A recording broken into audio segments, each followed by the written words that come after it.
kat belakang ni.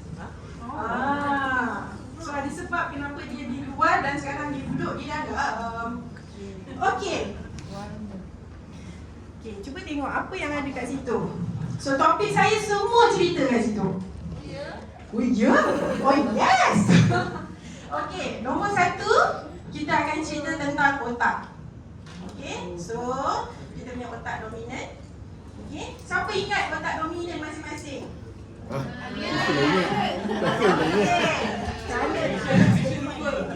Intuition okey? Okey, sensi. Satu butang. Okey, satu butang untuk orang sensi. Apakah otak dominan untuk orang sensi? Sebelah bawah, lipat kiri. Tak bawah. Di kiri sebelah bawah. Okey, satu button untuk Cik Saf. Okey, dan orang thinking pula. Okey, orang thinking Kiri. neocortex kiri. Okey, satu button untuk Ami. Intuition. Neocortex. Okey, otak kanan. Satu orang wakil. Okey, Safuan. Neocortex kanan. Neocortex kanan. Okey, satu button untuk Safuan. Alright. Orang thinking. Syahidah. Dr. Syahidah. Okey, apakah otak dominan untuk orang pilih? Itu dia. Ini. Okey, satu button hebat sekali. Mesti kau main satu seorang kawan. Otak tengah. Okey, bagi dua-dua kat Isti. Okey, alright. So, pada kaitan tersebut, kita dah tahu MK kita ada kaitan dengan otak. Now, saya ada satu tugas tambahan yang tak pernah ada dalam mana-mana tematik, mana-mana CSL1, yang ianya hanya di SL2. Okey, so dengan itu, okey Kak Iman, tunjukkan kita punya video hari ni. Pia Ramli. Jamel. Cik Jamil. Kena fokus ya, fokus ni Fokus, eh? cantik kan? No. Human hand.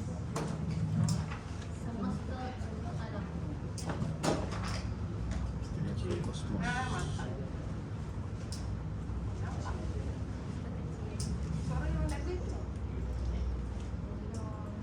Ada suara dia gempak sebenarnya. Lagu dia.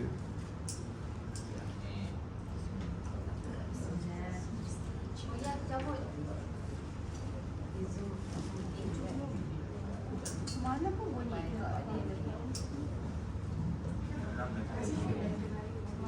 Oh, lagu TikTok. Kena ban ni.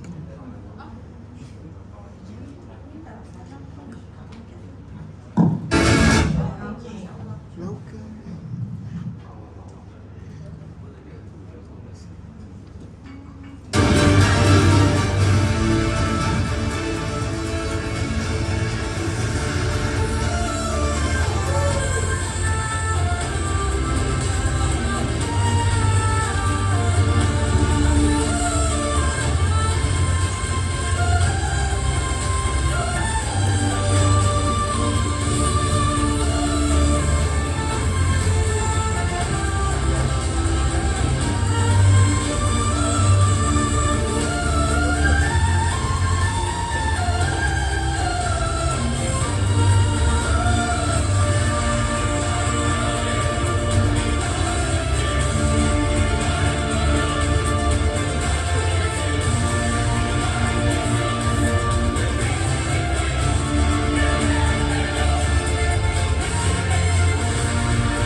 nampak tisu yang kita boleh pegang.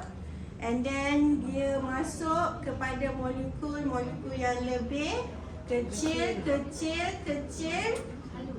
halus, mulus. Mulus. Alright. Jadi daripada sini, that's the reason kenapa saya Adik Iman, kita teruskan saja dengan slide kita. Alright. So sebab itulah reasonnya saya berada hari ini bersama sahabat kalian. Okay. Right. Okay, kita tunggu slide. Alright. So nak menunjukkan sebenarnya yang selama ni kita belajar pasal otak. Now kita belajar more on the molecular part. So bila saya bercerita pasal molecular part, dia akan menjadi sesuatu yang sangat halus yang kita tak nampak. So maybe Ifah dia dah biasalah kan, cerita pasal molekular. Okay. Dia nuklear. Nuklear. Dia level nuklear. Alright. Okay, ni little bit about myself. Okay, nama saya diberi Dr. Nurul Azmi binti Rosani. So dalam CV saya orang familiar dengan panggil Nurul lah. Panggil Nurul je. So ini saya punya detail. Alright, so kesimpulannya saya lama berada dalam Kementerian Kesihatan 13 tahun dan sekarang saya berada di UiTM. Di hatiku lah. Okay. Alright. So kalau siapa nampak, okay, semua orang duk sebut-sebut, okay lah. Sebenarnya tugas yang berat ni tau. Sangat berat. Okay, so hopefully lah doakan saya mampu bertanggung, okay, sampai 2025. Amin. Okay, so yang ni modul yang saya terlibat. Alright, saya ada PIS, SL1, SL2, couple dengan health awareness. So, okay, ini saya nak cerita. Kan kita tengok tisu tadi. Ini adalah histologi kepada saya punya organ dominant. So organ dominant which is Otak. kidney. Saya adalah kidney. Organ dominant. So ini adalah menunjukkan macam mana kita nampak kidney tak sekarang? Nampak buah pinggang tak? Tak. Dia berada di dalam kita punya perut. Dia punya perut lah. Okay, abdomen. Okay, jadi apa yang kita nampak, kita potong and then kita nampak dia sebagai macam ni. Ni kita panggil sebagai histologi. Alright. But hari ni kita punya tugas lagi dalam daripada ni. Okay, which is DNA. Alright. So untuk DNA, so ini topik yang saya cover. Ada 9. Alright. So kita bermula sebenarnya topik saya yang saya akan cover mainly pasal strata genetik. Okay. So bila kita cerita pasal strata genetik, alright, kita sentuh semua ni. Yang macam KJ sebut tu, ada 5 benda. Okay. So ini yang menjadikan sebagai strata genetik. Okay. So dari strata genetik ini kita panggil personality genetik, PG. Semua berguna perkataan genetik. Okey, nak menunjukkan kita punya personality ni asalnya adalah dari jin. Jin apa? Kanan, apa kiri? Jin toncet? Bukan. Jin ni setiap kita ada. Dan kita ada berapa banyak? 23 pair. Menjadikan 46 kromosom. Kat sini. Okay. So kita ada 23 pair. Pair tu maksudnya ni satu, ni satu. Okay. So ini yang macam ni ada 23. Okay. Kalau kira alakai 46. So dekat situ first kali jantina. Kalau kromosom perempuan, dia adalah perempuan. Perempuan XX, double X. Dan lelaki pula, lelaki XY. Jadi yang menentukan betina anak sebenarnya adalah pada kuasa Lelaki. Nampak tak kenapa lelaki jadi khalifah kat situ? Okay. So jawablah puan sendiri. Kan? Why I should do this? Yes, of course you are. So you are the ex-wife. Okay? Alright. Okay, orang tinggi kan? Alright. Untuk hipotesis, tajuk dia adalah hipotesis. Kalau semua orang perasan, lepas ni semua kita belajar teori sirkulasi, teori this, teori, semua teori. Tapi kenapa di sini digunakan hipotesis? Ya, sebab ini masih lagi dalam kajian Stephen yang belum dapat endorsement sebagai teori. Dalam ilmu Stephen ni, semuanya kita dah kata macam stabil dah. Topik-topik dalam Stephen. Tapi ada satu topik dalam Stephen yang masih dalam kajian, which is health dengan wellness. Dan kita tengok pada DNA dan RNA. Okey? Maka sebab itu dia masih mengatakan sebagai hipotesis. Dia baru hi je. Okey? Alright. Jadi dalam tesis, apa yang dia mengatakan dalam Stephen ni, dia mengatakan DNA dengan MK kita tu ada kaitan. Oh yes. Okay. Alright, kaitannya adalah, alright, kita ada dua jenis. Kita ada berapa jenis? Dua. Satu DNA dan satu lagi adalah RNA. Apakah perbezaan antara DNA dengan RNA? Single type. Ya betul, ada sapuan. Baguslah ni sapuan ni.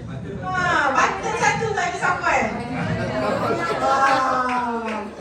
Okey. So satu adalah double stranded helix. Dan lagi satu adalah single stranded. Stranded tu maksudnya bukan stranded. Dia adalah helaian. Okey. So kalau kita nampak double helix, helix tu maksudnya dia berpusing. Maksud helix adalah dia berpusing. So ini adalah berpusing. This is helix. Ini helix. Okey. Dan bila double maksudnya dia ada dua helaian yang berpusing. Cuma ada satu pangkal, satu hujung. Okey. Alright. Satu pangkal tu maksud dia ialah kita selalu guna number 3 and 5. Okey.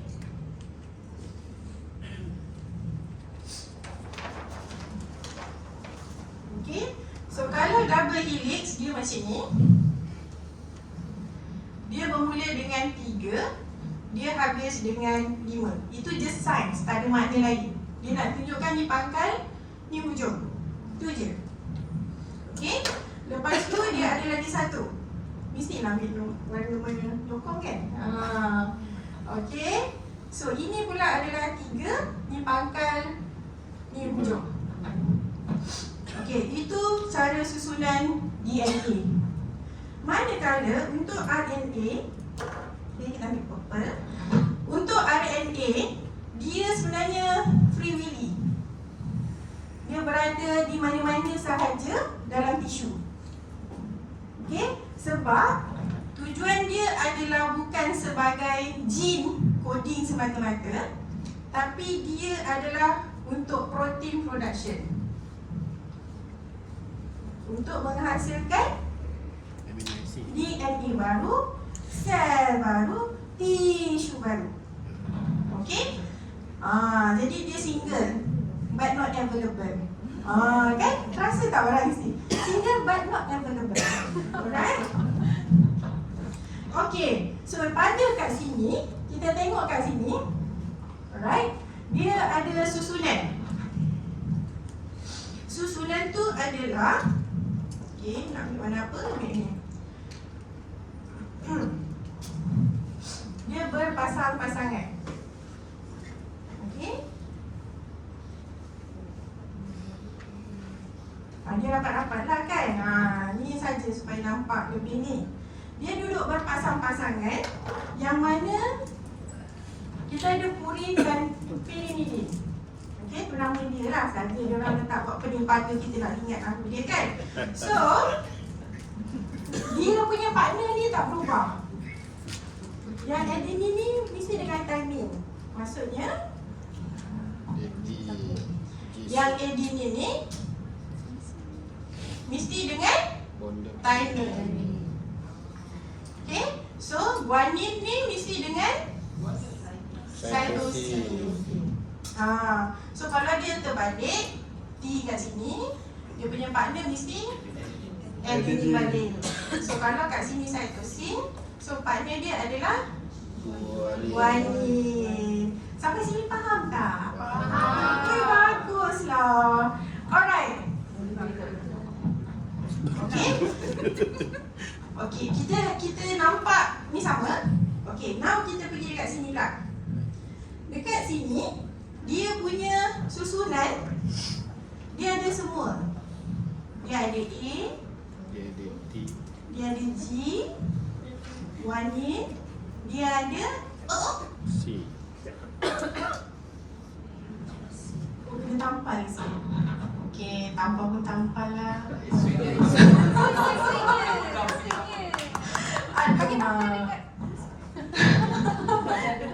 Tiba-tiba jadi flashing.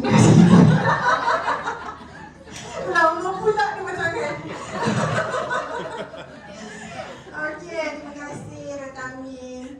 Okey, dalam A, adenin, guanin, tiba-tiba cytosine. Sebab dalam kat sini dia tak ada thymidine. So yang saya pangkah dalam buku korang tu bukan saja saya pangkah. Maksudnya dia replace by uracil. Slash. Aduh. Ni bukan surat 55. Slash.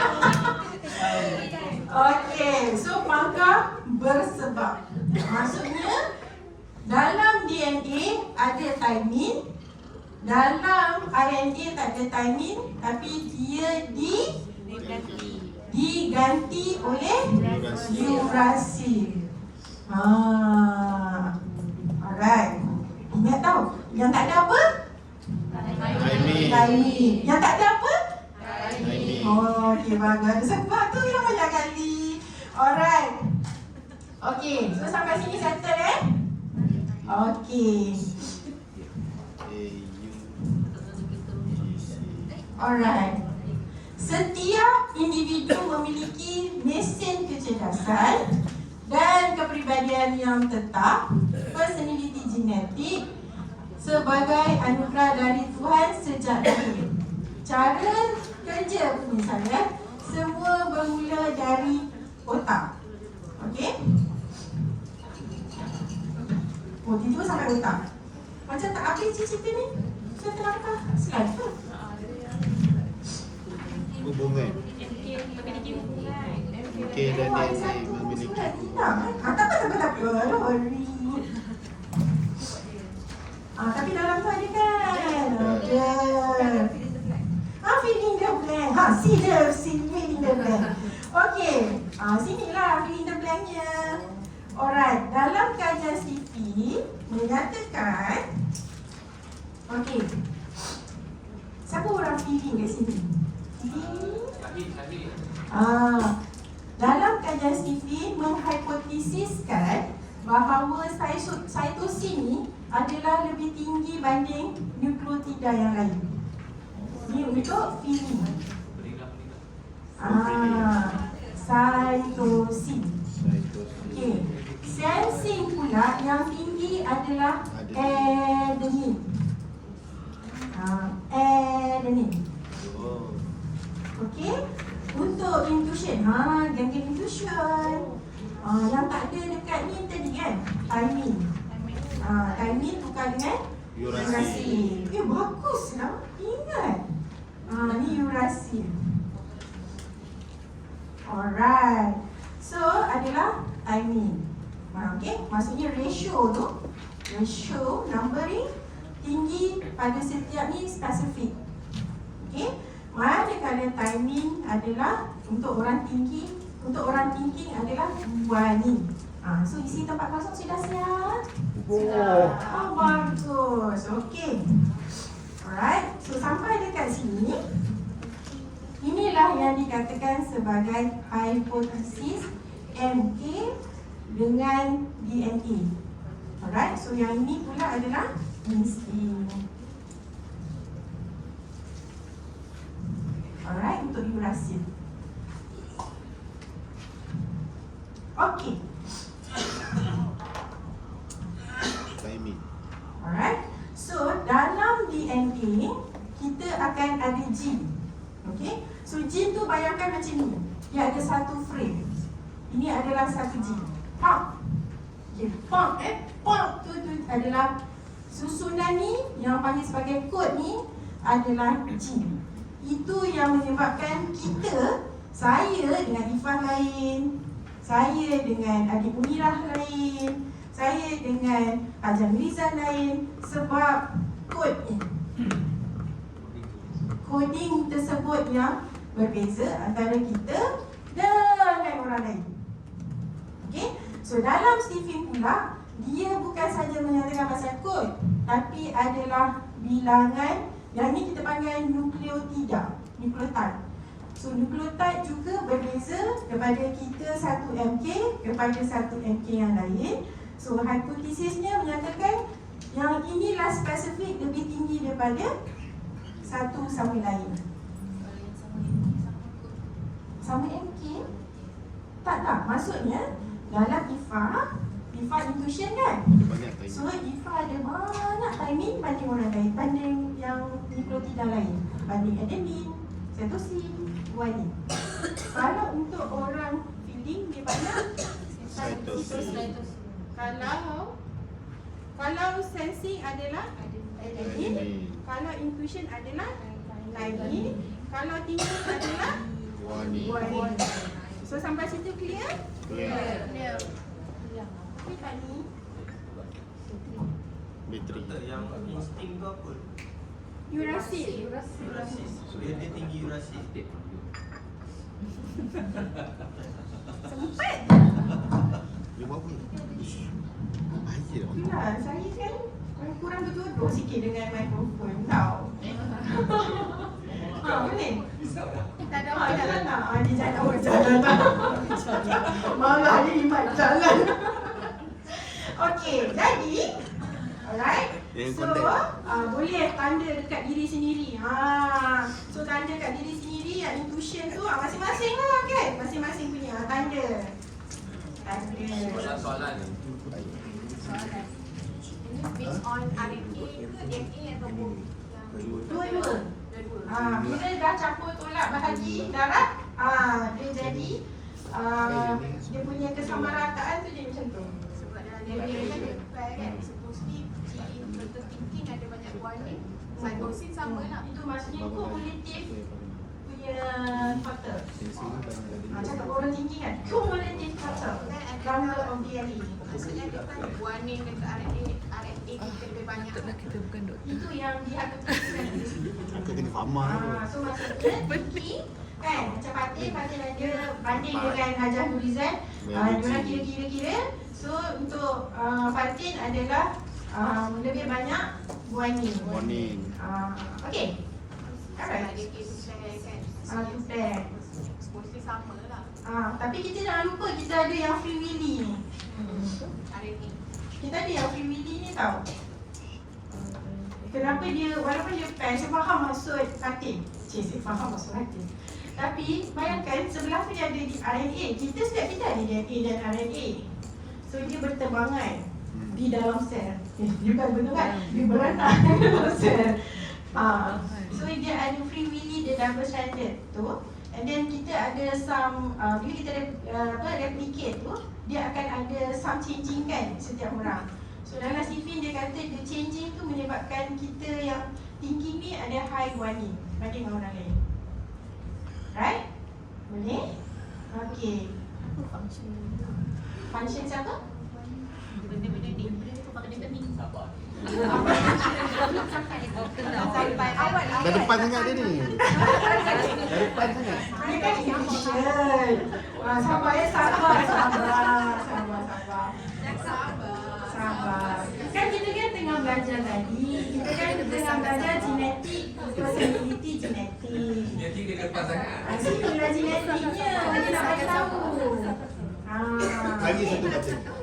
Satu button untuk Kak Azhar. Ya. Okay. Baca button.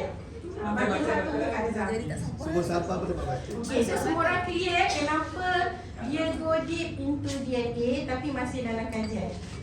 Okay, so kalau tanya saya kenapa dia jadi macam tu, sebab bila kita tengok dekat spesifik ni dia tak sama. Okay, so dia tak sama satu molecular chemistry tu. Chemistry pada setiap satu tu berbeza. Nampak ni? Kan? Ini beza. And ini beza dengan guanin. Nampak ni? Molekul dia tak sama.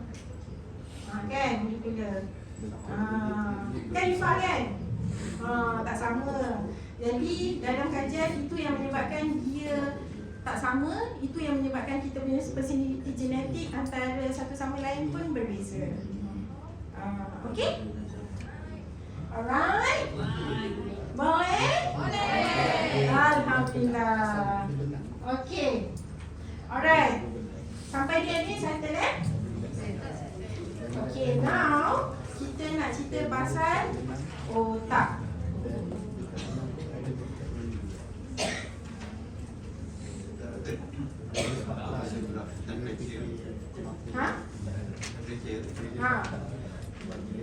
Okay.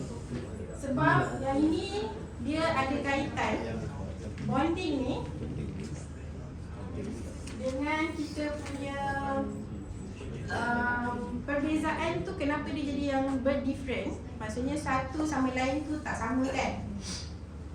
Okay, perbezaan antara satu sama lain ni dia berbeza disebabkan adalah kalau hasil perbincangan saya dengan Dato', okay, dan juga sahabat CSL2 kita, sebenarnya susunan ni masih dalam kajian. Dalam kajian Stephen yang betul-betul dah confirm ialah ni. Dah confirm? Yang dah confirm. Okay, yang lain masih nak jadikan betul-betul teori, belum, masih dalam progres lagi. Okay, tapi direlatekan adalah mengikut, nanti you all tengok dekat muka surat 76 kot. Itu dah 76. 76. Ni, sorry, 79. Dia ada kaitan dengan yang itu. Okay, yang mana dia bagi tahu, okay, because of the molecular punya structure tu menyebabkan dia tu ambil dari sini juga. Okay, daripada apa, siapa ni? Cuaca dingin, cuaca tubuh. Cuaca tubuh. So for that reason, sebab kita dalam kita punya atom-atom yang chemical yang kita belajar masa form 4 dulu, siapa yang kelas time dulu kan kita belajar yang ada cat panjang, ingat tak yang cat panjang yang ada hydrogen, ada nitrogen,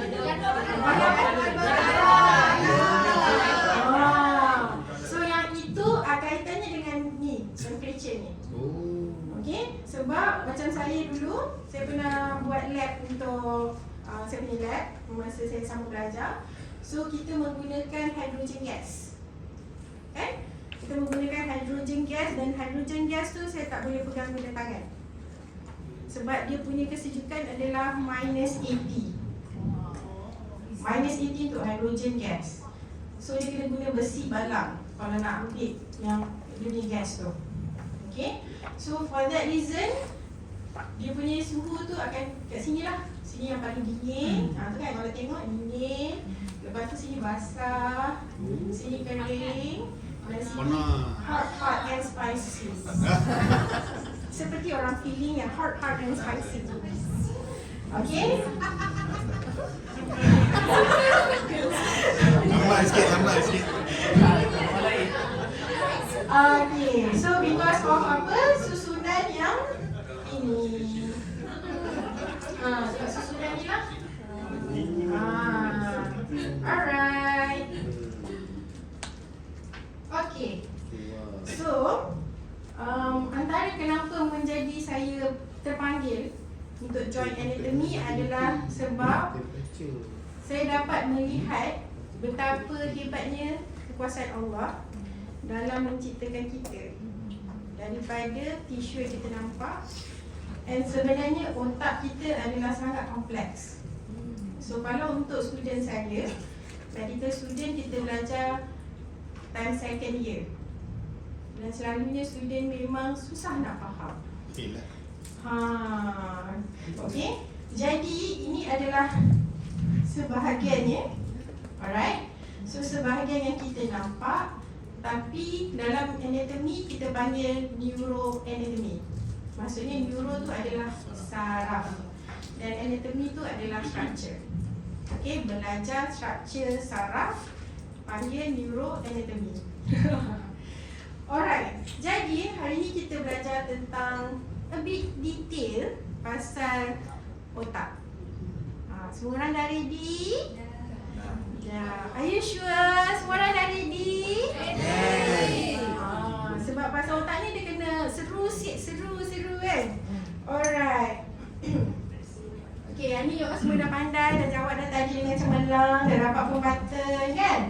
Alright. So, tugas saya sebenarnya adalah untuk memahamkan setiap kita hari ni kenapa sensing tu dia dapat memori dan rajin. Kenapa thinking tu dapat analisa dengan pandai. Kenapa intuition tu dapat kreatif dan inovatif.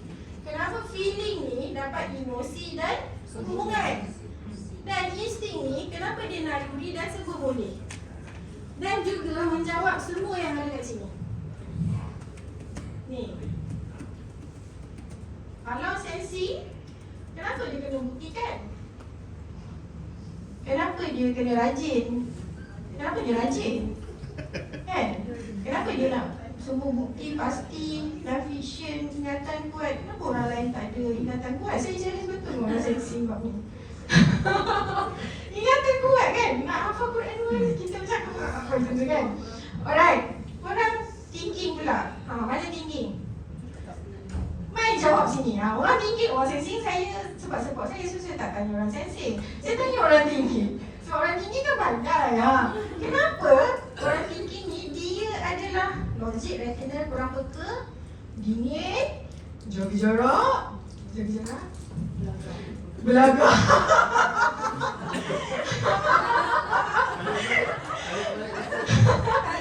Jangan risau. I okay. Alright, tanya data, kritis, tugas tuntutan hak, maskulin. Kenapa orang tinggi? Satu button. Why you are this kind of person?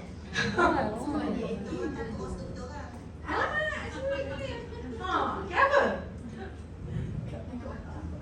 Ya, dia ada kaitan dengan fungsi otak. Satu button untuk Fatih. Alright. So, intuition. Kenapa intuition ni unik? Kenapa dia nak gambar besar je, dia tak nak gambar kecil? Kenapa dia suka futuristic? Kenapa dia nak kena bola-bola? Kenapa bola-bola sangat? Jaga cukup dah, kan? Kenapa? Kenapa? Orang intuition. Nampak tak? Orang thinking dengan orang intuition. Orang thinking tak ada cakap apa-apa sangat pun sebenarnya. Tapi orang intuition terasa. Kasihannya. Jadi kita bagilah rahmah, kasih sayang dekat orang yang kita tanduk. Don't worry. Okay. Lepas tu, kenapa analogi and metafora? Kenapa cerita fiction tak suka? Suka fiction. Lepas tu hal besar, hal strategis. Kenapa?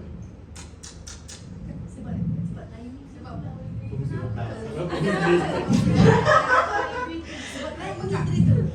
orang feeling. Biar kita pusing sikit kepala. Okay. kan nama kasih sayang padat. Ini dah bagi nampak. Kan? So orang feeling, rasakan main orientasi pada orang. Kenapa kena orang? Orang tinggi suka mesej, kenapa dia nak orang? Kan? Lepas tu, kenapa dia nak kena hangat, ramah, empatik, mudah, suka berbual? Kenapa nak berbual? Duduk je lah diam-diam. Kenapa? Dah nak ngobrol-ngobrol lah. Macam-macam orang tinggi kan? Dancing and feeling. Okay. So insting lagi special insting. Insting lagi special. Orang lain semua macam tu. Dia macam ni. Mana ada orang lain macam ni? Dia sangat ada dasar sama. Semua dapat 50%. Okay. So cepat. Kenapa nak cepat-cepat? Insting. Insting. Mana insting? Insting. Kenapa nak cepat-cepat? Sabar. Sabar. Sabar. Okay. Kenapa nak kena generalist? Kenapa pragmatis? Kenapa nak kena tolong orang? Kena selfish juga sikit. Dapat pahala. Kan? Dapat pahala. Lepas tu ramai kawan mudah adaptasi. Kenapa mudah adaptasi? Kenapa dia kena adapt? Sebab dia ada semua. Lepas tu trauma penalty. Ya, sebab you rahsia. Okey. So itu yang tugas saya hari ni, nak bagi tahu kenapa benda tu adalah benda tu. Kenapa benda tu adalah benda tu? Sebenarnya jawapannya adalah pada kita punya otak. Alright. Are you ready? Yes. Bagus dari Aisyah. Okey. Ini dah pandai jawab dah tadi kan? Dah betul dah. Bagus semua. Okey. So gambar ni sama dengan gambar tu. Okay. Gambar ni sama dengan gambar tu. Alright. So ingat lagi tak kita belajar CSM1? Jeng. Okey. Gambar ini dia ada 1, 2, 3 color. 1, 2, 3 lekuk. So kat sini Okey. Apakah teori yang boleh dikaitkan dengan 3 lapisan ini? Satu batin. Dia ulang soalan. Okey, air menyerah. Determine.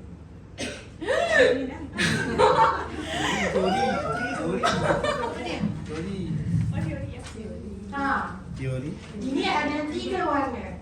Okey, ulang balik Ini ada 3 warna. Okey, tweet. Okey, ini ada 3 warna. 1, 2, 3. Neokortex, limbik, otak tengah. Apakah teori yang dikaitkan dengan jawapan dia? 3 tu maksudnya 3. 3 lapisan otak. Alright. Okay. So daripada sini menjelaskan bahawa susunan otak yang berbeza ini yang menjadikan the main reason kenapa kita macam tu. Alright. Okay, so yang ni semua dah pandai tadi. Semua jawab dengan tepat. Okay. Now, we are going to the real business. Okay, so warna tadi kan? Warna tadi, yang tadi yang atas tadi dipanggil sebagai otak insani adalah neokortex. Okay, so ini kita ada neokortex kiri, ni kita ada neokortex kanan. So dalam gambar ni yang segala hitam, yang dalam ni segala biru. So inilah asal usul otak dominan kita masing-masing mengikut MK. And then yang warna hijau tu adalah limbic system. Kenapa sistem? Sebab dia bukan satu, dia ada 6. Okay. And then kita ada otak tengah. Okay. So ini semua ni adalah yang warna kuning ni adalah otak tengah. So kita ada cerebellum, kita ada brainstem dia ada 3. Lepas tu kita ada spinal cord. So spinal cord ni maksudnya daripada sini sampai ke tulang pinggul bawah tu, itu adalah milik orang insting. Jauh perjalanan insting. Daripada sini sampai dekat tulang yang hujung sekali tu. Tulang pinggul. Kan? Kalau kita panggil coccyx. Alright. So ini pembahagian ni yang duduk kat atas ni, ini adalah neuroanatomy. Okay. Bila dia diistilahkan sebagai psikologi, dia dipanggil sebagai twin brain. Apa ni? Tu. Triun. Oh, triun. Okay. So dalam Al-Ghazali ada. Dalam lagi seorang siapa? Dari triun? Bukan Tengkel ilmu. Polyclinic. Okay. Alright. So, dalam kajian untuk personality, kajian seterusnya dijalankan melalui EEG. So, daripada situ yang dia dapat tentukan sebenarnya macam mana boleh dapat satu-satu tu. Okay, nama dia adalah EEG. Elektrik pada otak. Punya graf. Tapi bukan dibagi shot. Dia just macam, siapa pernah buat yang cek jantung ECG tu? Ada. Macam tu lah lebih kurang. Dah. Main tampal-tampal je. Tapi cuma tampal dia tempat yang spesifik. Okay? Okay. So untuk neocortex, kita ada berapa? 4. Kita ada 4 lobes. Dalam bahasa Melayu nama dia lobar. Lubang. Bukan lubang. Lobar. Lobang. Lobes. Lobes tu macam bahagian. Okay. So yang depan sekali sini. Okay. Orang tinggi kan jendul sikit kan. Yang depan sekali ni, ini adalah dekat sini. Okay. So yang ini. Okay. So gambar ni sama tau macam ni. Okay, macam ni. So yang ni yang depan, yang ini yang belakang. Dia terlebih lah. Pinky ni. Yang ini yang atas, ini yang kat telinga. Okay. Jadi yang depan sekali ni kita panggil sebagai yang depan sekali ni kita panggil sebagai frontal. So orang thinking sebab dia punya otak dominan ni adalah kat sini, kan, neocortex. So dia punya kerja adalah berfikir, intellectual, menyelesaikan masalah dan membuat keputusan. Sebab dia adalah neocortex di bahagian sini. Okay. Orang intuition pun neocortex juga, tapi pemikiran dia adalah dia berfikir tapi luar kotak, lebih kreatif. So kedua-duanya adalah berfikir. Cuma orang kiri berfikir secara, orang tinggi berfikir secara lebih logik, lebih fakta, lebih judgemental. So yang this side dia lebih kreatif. So both side, kanan dan kiri, dua-dua berfikir. Sebab dua-dua adalah bahagian frontal ni. Okey. Kemudian kita ada parietal lobe. Parietal lobe tu kat sini. Dia antara yang occipital dengan frontal. So kalau kita tengok kat sini, dia adalah dekat sini. Kalau nak tengok kat sini, betul-betul yang kat tengah ni, kita punya ni belakang sikit. Umbun-umbun antara umbun dan umbun. Kita ada umbun depan, kita ada umbun belakang, tahu sebenarnya? Ya ke? Umbun tu apa? Umbun yang dalam bahasa kita, kalau Melayu kita panggil dia frontal kan, frontal. So kita ada anterior, ada sini. Tapi selalunya kita yang ini, yang obvious, umbun-umbun tu. Okay, so dia antara sini sampai sini. So this side kita panggil dia parietal. Okay, so kat sini. Alright, kat sini. Okay, so yang belakang sekali ni adalah occipital. So yang penting untuk parietal ni, dia adalah untuk sensory. Okay, tapi kan Sensory kan bawah sensing. Dia lain. Dia ada jalur daripada bawah, highway daripada bawah naik atas, dia akan pusing kat limbik, lepas tu dia naik ke sini. Tempat pentafsiran untuk kita rasa panas, kita rasa sejuk, kita semua dia tu.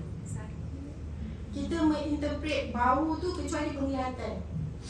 Maksudnya dia kat sini yang kita interpret kita punya sensory, kecuali penglihatan. Sebab penglihatan dia khas kat belakang, hospital kat belakang. Maksudnya semua orang punya sensory tu memang kat situ lah, kat periton tu. Dia ditafsirkan. Tafsir maksudnya oh ni bau ni apa ni? Bau ni wangi. Oh yang ni kasar. Yang ni kasar. Yang ini bergerigi. So dia semua ditafsir dekat sini. Okey. Kemudian kita ada occipital lobe adalah untuk mata. So kita ada kan mata, so semua kat sini. Dan kita nampak warna tu warna pink, bukan pink, warna orange, warna hijau, biru tu semuanya interpret kat sini. Mata tengok kat sini tapi interpret kat belakang. Alright. Okay, so last sekali adalah temporal. Nama temporal ni, dia temporal lobe ni yang paling yang warna kuning ni. Okay, so kalau kat sini kat kita punya telinga. So dia ada fungsi dengan bahagian telinga, which is percakapan, pendengaran dan pemahaman bahasa. Termasuk ingatan juga. Okay, itu adalah untuk yang kuning ni, nama dia temporal lobe. So in total kita ada berapa lobe? 4. Boleh sebut balik tak?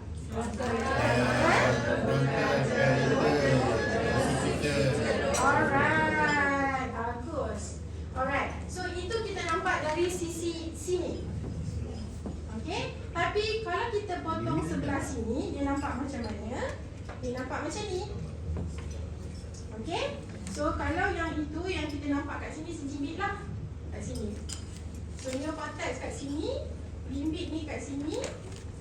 Lepas tu yang ini semua ni adalah otak tengah. Okay, so kalau kat sini, yang sini ada colour ni, semua ni adalah neocortex. So yang start dah warna macam ni, yang warna nude, warna nude, coklat cair kan. So yang ini adalah semua ni sini kat sini, ini semua dah masuk sebagai limbik. Dan kalau kat sini sampai kat sini, ni dah jadi otak. Alright. Okay, so limbik ni dia ada 6 komponen. So kita cerita yang 3 dululah, tak muat dah masuk 6. Kita cerita yang 3 dulu.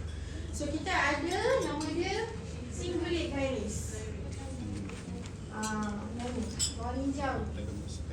Okay, lepas tu kita ada hypothalamus. Lepas tu kita ada thalamus kat tengah ni. Okay, and then kita tengok, okay, kalau kat sini dia sebagai pusat limbik.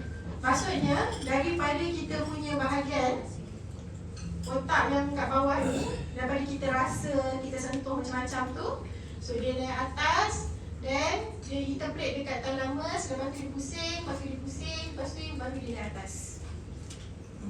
So susunan dia macam tu. Dia panggil highway kan? Highway. Alright. So yang ini sebagai pusat limbik, yang ini untuk hemostasis. Okay, suhu, lapar, haus, bau, takut, seks dengan rembesan hormon. Okay, so dia dengan pituitary ni nanti jadi kaitan. So yang thalamus ni sebagai laluan signal dengan sensori dan motor.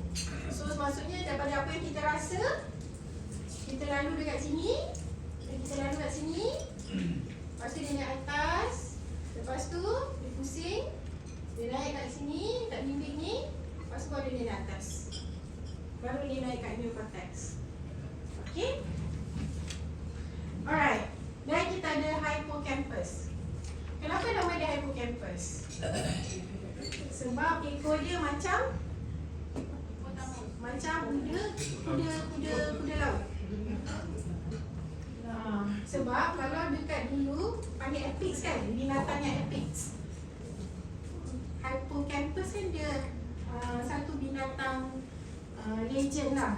Konon-kononnya dia punya rupa tu ada ekor dia macam tu. Dia laut, dia melentik. Siapa agak-agak lupa macam mana rupa kuda laut, boleh google. Rupa kuda laut, kepala dia kat sini, lepas tu badan dia macam ni, lepas tu ekor dia macam ni.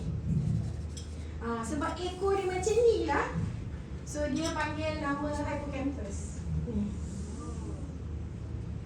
Yang ni. Okay. Ni hippocampus. So ni lah. Dia bentuk dia. Okay. So hippocampus tujuan dia untuk ingatan jangka panjang. So sekarang boleh faham kenapa sensing kuat ingatan. Sebab dia ada hippocampus. Alright. Boleh hilang ingatan? Hilang ingatan janganlah. Jangan. Rosak lah tu maksudnya. Ya betul. Macam mana nak baiki? Jauh perjalanan dari kita nak baiki. Okay. So, kalau orang feeling pula, dia punya kekuatan tu kat sini lah. So, sebab tu orang feeling dengan orang sensing, dia ni ada jiwa lembut sikit. Dia ada hati dan perasaan sikit. Lebih sikit daripada thinking dengan intuition. Sebab apa? Sebab dia punya dominan adalah ada amygdala tu. Okay. Amygdala ni tujuan dia untuk apa? Untuk pusat emosi. Jadi benda yang orang feeling suka macam besar kan tu, yang cepat-cepat terasa tu, sebenarnya benda dia kecil je. Kecil je. Yang kecil sangat tu kecil je. Maka kecilkanlah kita punya rasa kecil hati. Besarkan perasaan kasih sayang. Okey. Besarkan sabar. Okey, so sebenarnya kecil sini ni je. Sinonim je. Kalau nak ikutkan dia konteks saya besar. Okey? Okay, nampak tak macam mana emosi dapat mampu mengawal otak? Kan? Sedangkan dia kecil je. Macam Cik Syahid cakap kan, 20%, 80%. Kan? Okay. Sebab tu dalam Islam disuruh apa? Duduk. Bila marah duduk. Kan? Sebenarnya untuk menenangkan amygdala kita. Waktu berfikir kan? Macam tu. Alright? And then yang ni adalah basal ganglia yang mana? Merah ni. So basal ganglia ni dia penuh dengan nukleus. So nukleus ni macam-macam nama. Nama dorsal stratum, basal stratum, lobus pallidus, substandard nigra. Ni student saya semalam kita orang baru je praktikal hari Khamis lepas. Ni kat mana ni? Kat mana ni doktor? Dia kata sebab dia memang kecil je tau. Dia kecil je, dia macam tu. Tapi dia punya kompleks tu is very complex. Dia adalah satu nukleus. Dalam tu ada banyak. Dia ada nukleus. Dalam dia ada 6, ada 5. Dalam dia ada satu nukleus. Dalam tu ada nukleus dan nukleus 5 lagi. Tapi susunannya bukan macam ni lah. Okay, susunan dia lebih spesifik. Okay, sampai dekat limbik, okay? Okay. Alright, kita pergi ke insting. Alright, insting. Okay. Untuk insting, nampak dia bulat semua tau. Orang lain semua dia cortex, limbic system kan. Dia daripada atas sampai ujung. Maksudnya daripada sini. Daripada sini sampai bawah. Punya jauh perjalanan dia. Okay. Alright. So bila kita tengok corpus callosum ni, dia pada usia kita 3 tahun. Okay, dia baru membentuk, dia jadi penghubung otak kanan ke kiri, otak kiri ke kanan. Okay, alright. So ini kita ada cerebellum. So yang kita duduk betul-betul ni, dapat stable, duduk sini, tiba-tiba tak jatuh. Itu sebab kita punya balance cerebellum. Okay, And then kita ada otak brainstem.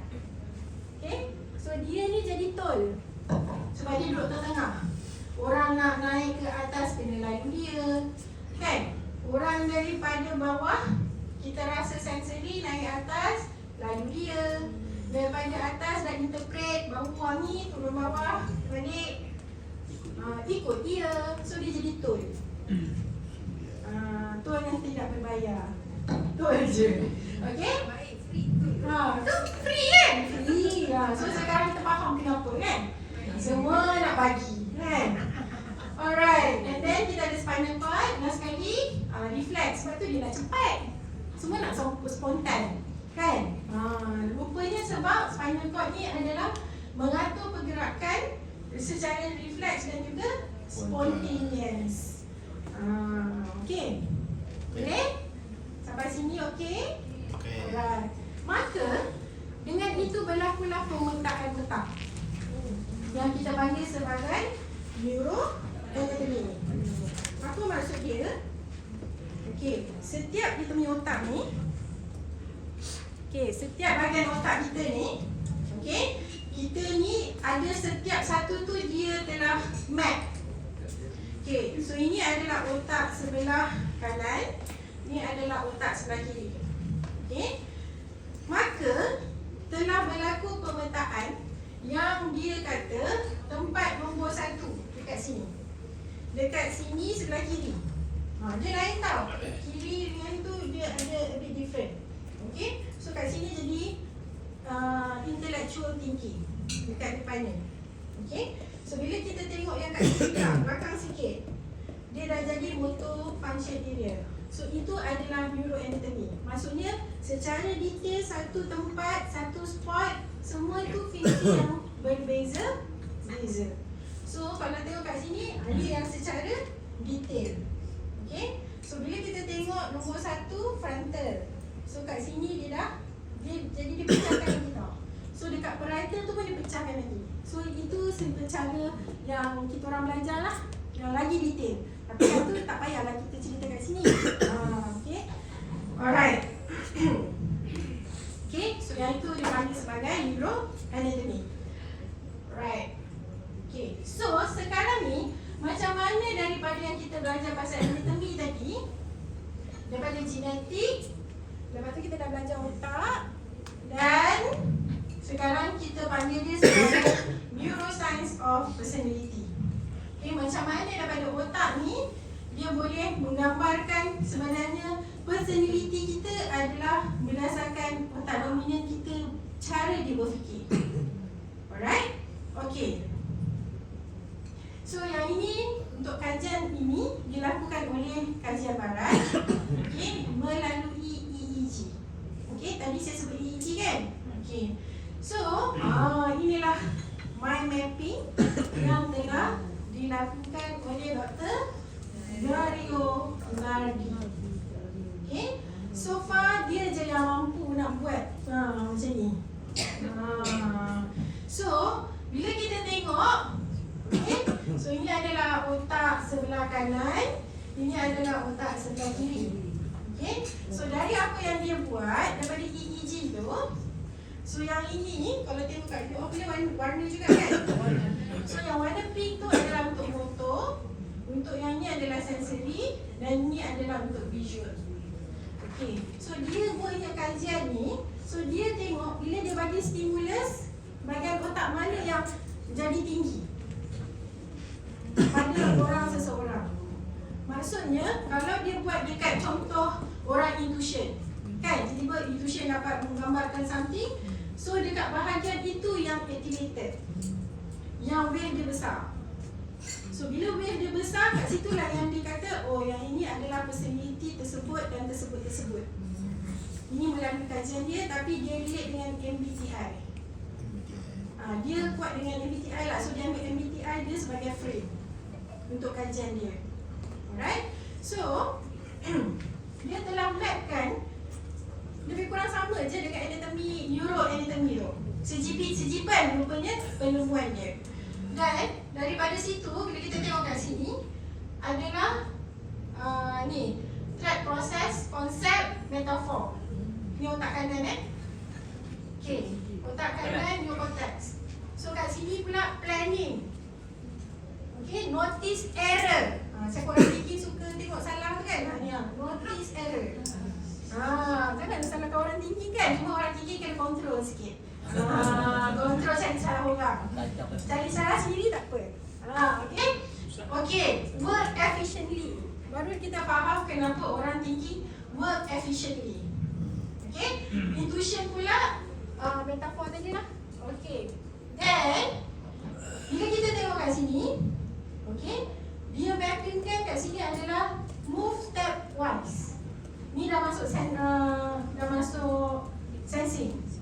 Okay, walaupun sensing daripada limbik, ingat tak saya cakap tadi, limbik walaupun dia kat limbik tapi dia akan naik punya motor. Dekat atas neocortex sikit, dia punya laluan tu untuk interpret. Kalau sensing dia sampai kat limbik tak boleh lah kan? So dia kena interpret. So nak interpret tu adalah dekat bahagian sini. Okay, so yang ini adalah orang feeling punya. So daripada gambar ini, Stephen telah memetakan otak menjadi warna. Senang faham tak? Daripada yang mapping tadi pening kan? Jadi Pak Balik dah letak warna supaya kita lebih warna faham. Okay, so kat sini adalah orang left neocortex, Pacific, lepas tu campur kat belakang. Okay, so ini adalah untuk orang thinking. Sebab tu orang thinking decide, analytic, tactical, engineer. Okay, orang sensing pula dia limit kan, tapi limit dia ambil sebelah sini dengan kat sini. Sebab tu dia jadi mimik. Mimik tu meniru. Mimik. Lepas tu words. Sebab tu dia buat vocab. Kan? Memorize. And also result. Itu untuk orang otak kiri. Untuk orang otak kanan, dia ambil kat sini intuition. Intuition ada kat sini. Sebab tu dia suka proses. Proses, konsep, lepas tu strategik dan juga abstract. Sebab abstract tu ada kaitan dengan visual juga kan. So dia jadi abstract. Okay. Orang feeling. Mana orang feeling? Sebab dia kat telinga. Sebab tu dia believer, listener, futuristic juga sebenarnya. Okay. Dan artistik. Siapa kata orang feeling tak artistik tau. Okay. So daripada sini, ini daripada apa yang kita telah framing dalam Stephen. Okay. So jadi kita dapatlah dapatan yang thinking dengan intuition ni dua-dua adalah neocortex. Cuma satu otak kiri, satu tu otak kanan. Okay. So ini daripada framing yang dilakukan oleh Stephen. So thinking dengan intuition, so kat sini. So ini cara mapping dia lah kot. So macam mana kan? Macam mana Pak Balik dapat satu-satu personality yang tersebut?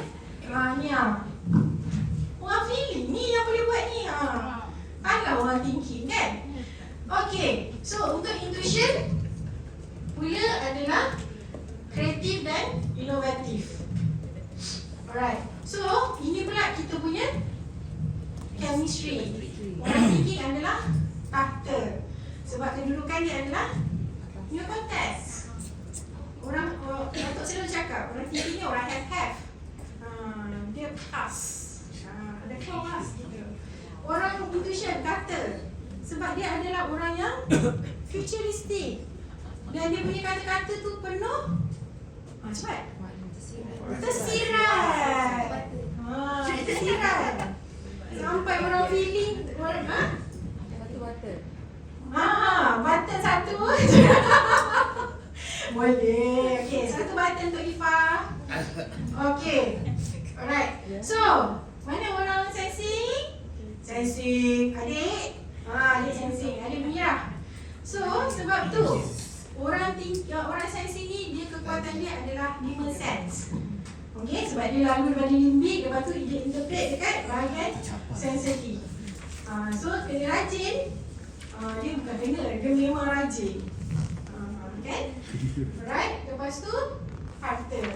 Kenapa harta? Boleh pegang, boleh nampak, boleh sentuh, kan? Kenapa cinta? Ni, orang feeling, limbik, emosi, sosial, cinta. Sebab dia adalah dekat mana? Amigdala. So, bila dekat amigdala, dia punya kekuatan adalah emosi. Yang tak motivated, jadi motivated. Yang rasa sedih, jadi gembira. Walaupun orang tu tengah sedih. Kan? Alright, so dia punya kekuatan adalah chemistry cinta. So sekarang ni semua orang dah faham untuk 4. Macam mana dengan insting? Macam mana dengan insting? Insting tak ada. Okey. Ada dalam Stephen kan tak melupakan orang insting. Okey.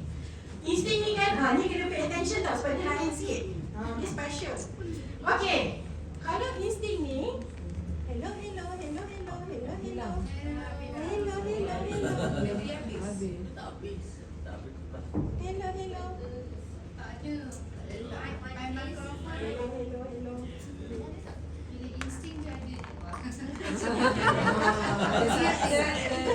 Ada sesuatu. Okey, untuk insting, cikgu cakap boleh dengar ya. Okey, untuk insting kenapa dia boleh dapat naluri? Tak, dia memang macam tu dengan akak. Dia tak bagi akak cakap. Okey, untuk insting pula. Okey. Alright. Okey, nampak sini. Flight and fight. Autopilot. Jadi, duduk orang selai orang insting kena berhati-hati ya. Siapa duduk selai insting? Tiba-tiba dia kena pukul. Kenapa ada Sebab dia sifat? spontan kan? Jadi kalau duduk sebelah dia kena tepuk tu janganlah kecil hati. Dan dia memang spontan. Okay? And then sebab tu dia nak apa? Nak cepat. Semua nak cepat. Kan? Cepat.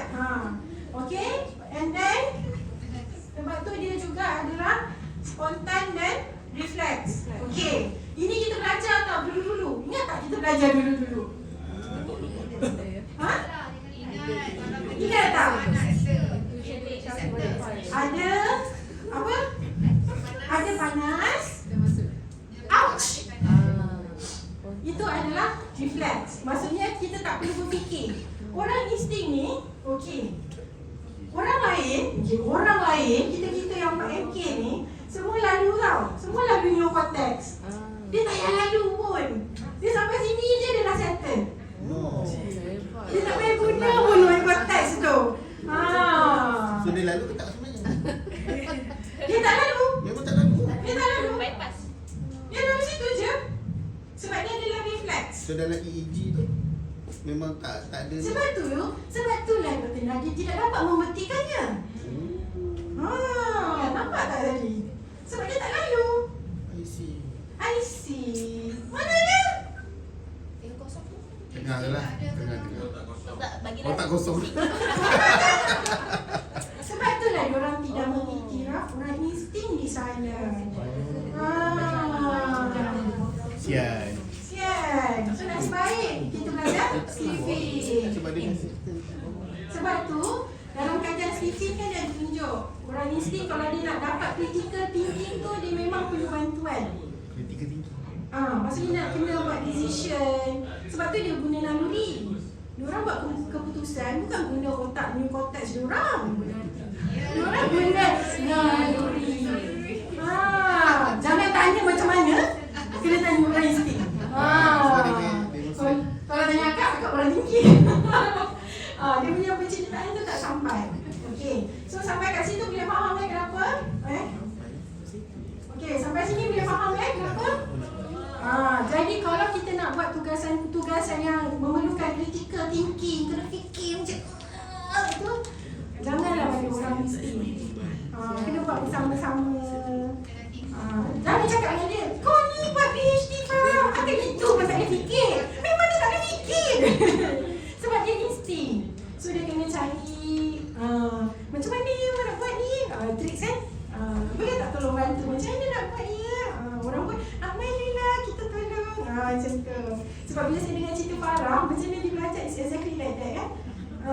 So sama. Sebab nak dapat critical thinking tu tak sampai. Dia tersekat di skala sini saja. Dia susah sikit. Tak kritikal. Dia kena cari. Dia kena polish benda tu. Itu melalui skill. Yang hanya orang insting je faham macam mana skill tersebut. Okey. Sudah saya bahagian otak, settle. Saya pun berat. Berat.